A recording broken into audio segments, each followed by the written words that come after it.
r/AskReddit. Serious, teachers of Reddit, what is the most disturbing thing your student has ever done? Was teaching 7th grade in what we call in Germany gymnasium, something like high school. And it was the second week of the year. I noticed some kind of stress in him. And then at one point, he erupted. Threw his pencil case against the blackboard, yelled, "Everything is shit. Everything." Stood up, climbed on the desk, pulled out his penis, and peed while crying. The whole class including me was just shocked. I would have liked to prevent this situation, but it just escalated so quickly, and when it was happening it was so surreal I was paralyzed. After what felt like 100 years I just grabbed him, threw him over my shoulder and walked out of the classroom.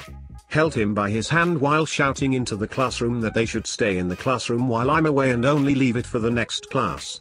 I went to call his parents, he got picked up and never came back to this school. I don't know what happened to him. Jesus. Sounds like he just outright had a mental breakdown. If he never came back, it makes me wonder if he wasn't already dealing with a lot of crap his parents knew about and this event was the straw for them to get him help. I taught college. I taught mostly seniors and grad students. I had to essentially sit with a disturbed student in my office and keep him talking as campus police searched his office and workstation. The kid made threats against other students and the students waited to tell me until it got really bad. When I intervened, he started threatening me. Like on my personal cell phone, personal email, stuff like that.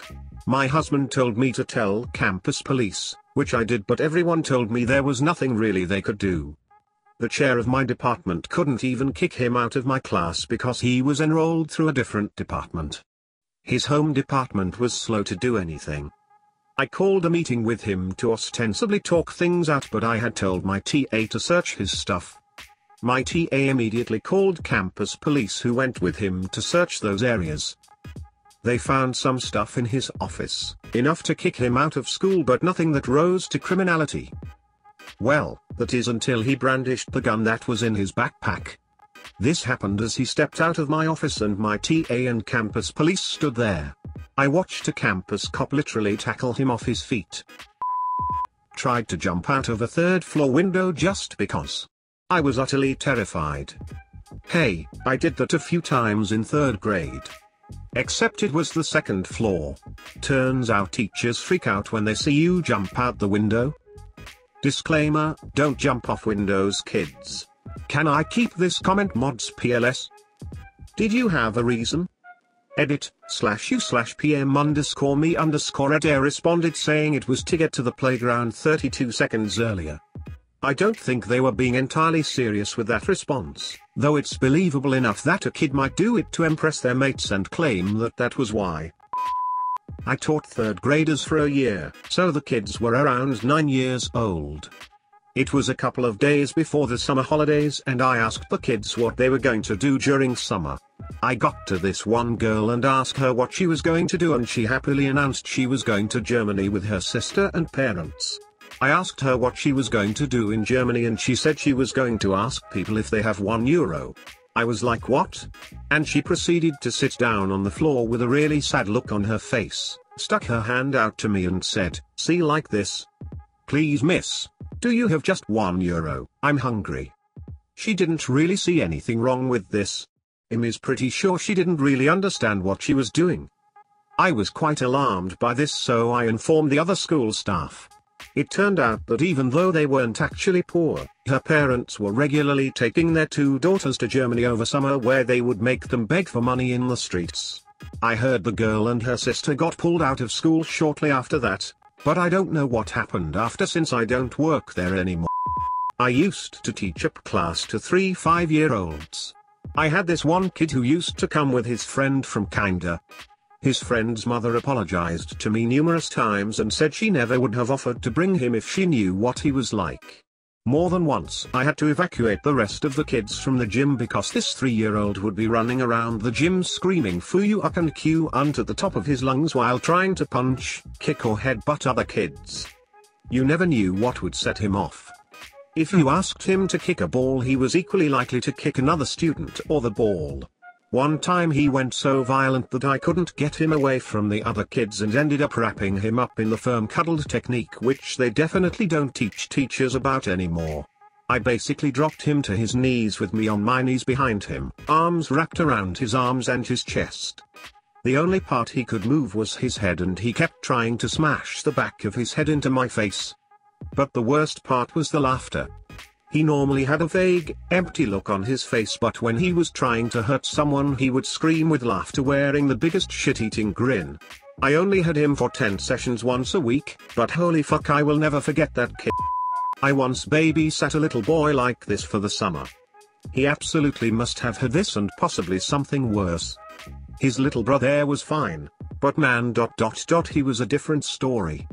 At that point, I had 9+ years of childcare experience, including at a daycare, and was an adolescent education major in college. I truly had never experienced any other kid like him. It's like he was actually possessed. He was only 5, but it was crazy how manipulative he was. Nothing, and I mean nothing I tried would ever sway him. It's like he lived to see me get upset. I would leave crying basically every day. Unbeknownst to me, he was actually being evaluated by a psychologist. The only reason I knew was that the doctor called and left a message on the home answering machine when I was there. His parents not only did not disclose this to me in any way, but they were clearly doing everything in their power to hide it. His mom quit her well-paying career shortly after that to stay at home with the kid. My mom had a girl in her grade 4 class one year who was oppositional defiant, and it was so sad to see because she was honestly such a neat kid and we had lots of fun together when I would visit the class and help out. I never had an issue with her up to this point because I wasn't an authority figure in her eyes, just an older teenager there to hang out and do art projects with the class in a very casual way. Just once I witnessed her anger when I asked her politely, but sternly, to put away her scissors because they weren't necessary for the assignment. She wasn't listening and was pretending to cut other kids' stuff, and then she lost it. I thought she'd run at me with the scissors. She looked at me like I had caused the biggest betrayal, and it was just pure anger. Honestly, the only time I thought to myself, holy shit, you actually can be possessed by the devil. Holy crap. Not a teacher but a speech therapist. I had a kid with oppositional defiance disorder, language impairment, reactive attachment disorder, and he honestly scared the crap out of me as much as I tried to love him. We tried to include him in social activities, but he would do completely unpredictable things like pushing someone off the top of the ropes course, bite his finger and smear blood on his classmates, etc. He once gave the psychiatrist a concussion by head-butting her while she was trying to cuddle roll him into his weighted blanket, and his broken, punched through windows and drywall before. So many tears shed trying to get through to the little man. I'm so fearful of the type of teen or adult he will become. Back when I was a teacher, one of my students randomly started punching another kid, his friend, in the middle of class, no provocation whatsoever. The puncher was into bodybuilding and pretty in shape, and he had never been violent before in school, so this was both surprising and hard to break up considering his size. He broke his friend's nose and was smiling after, had no idea what he did was weird or upsetting. I had a friend who would randomly get violent and wouldn't stop until someone else hit him back. I was in fights with him often and was basically his only friend because nobody else tolerated his behavior. He was a really nice guy when he wasn't acting up and we hung out a lot. One time he got me by surprise though and chopped me against a wall, and I genuinely thought I might die until another friend and some adults could pull him off of me. I was afraid of him and wary for a while after that, but it was also the last time he got violent like that. We were friends for years after until he randomly blocked my number and social media out of the I was a preschool teacher at the time. I was doing group time, singing songs, reading a book, and all the kids were sitting on the floor. One left to blow her nose. She came back, walked through the crowd of kids to get back to her spot, grabbed a quiet girl's hair, and kept walking. My assistant thought it was a mistake, but the girl kept walking. She even bent at the knees and yanked while the poor long-haired girl screamed. That girl had no remorse and would be so unpredictable. She would look in your eyes, but right through them. It was a stressful year. At the first school that I taught at, I had a girl come up to me one day and say, "Robert has a knife."